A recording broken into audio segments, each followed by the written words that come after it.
Баршаңызға сәлем достар. Бүгін біз өте дәмді фисташковый торт жасайтын боламыз. Менімен бірге болыңыздар. Тортымызды жасау үшін жұмыртқамызды ағы мен сарысынан ажыратып, ағын аппақ көбік болғанша жақсылап араластырамыз. Сосын үстіне қантымыздың жартысын қосып, жартысынан көбін қосып, көбік қылып араластырамыз. Осылай төңкергенде төгілмеу керек. Енді жұмыртқамыздың сарысын араластырамыз. Қалған қантымызды қосып, көпіргенше ағарғанша араластырамыз. Және де үстіне сүт, жұмсақ сары май және де фисташковый пастамызды қосамыз. Жақсылап бір келкі қылып араластырамыз.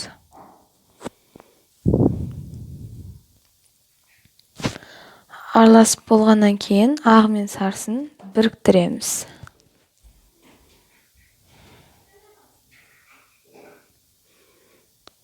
Енді осы біріккен массамыздың үстіне ұнымыз бен разрыхлителімізді қосып, әдемі воздушный қамыр жасаймыз. Енді оны формамызға құйып,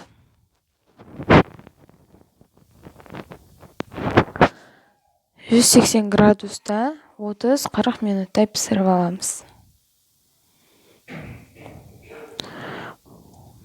Пирогымыз пісті, енді кремге кірісеміз. Творожный сырымызды жақсылап жұмсарғанша миксермен араластырып аламыз. Дағыны үстіне қант қосып жібереміз. Қант пудрасын қосып жібереміз. Араласып болғаннан кейін үстіне салқын сливкемізді құйып, жақсылап араластырамыз.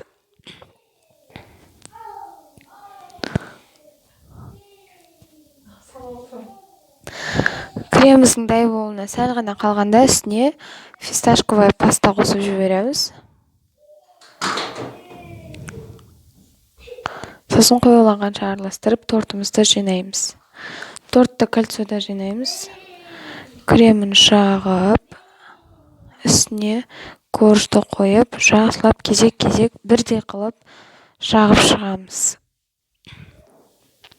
Тортымызды жинап болғаннан кейін үстіне крем жағып, шет-шетіне крем жағып, түзулеп, бетін әдемі қылып әрлеп, холодильникке пропиткаға қойып, дәмді қылып жесеңіздер болады. Рахмет!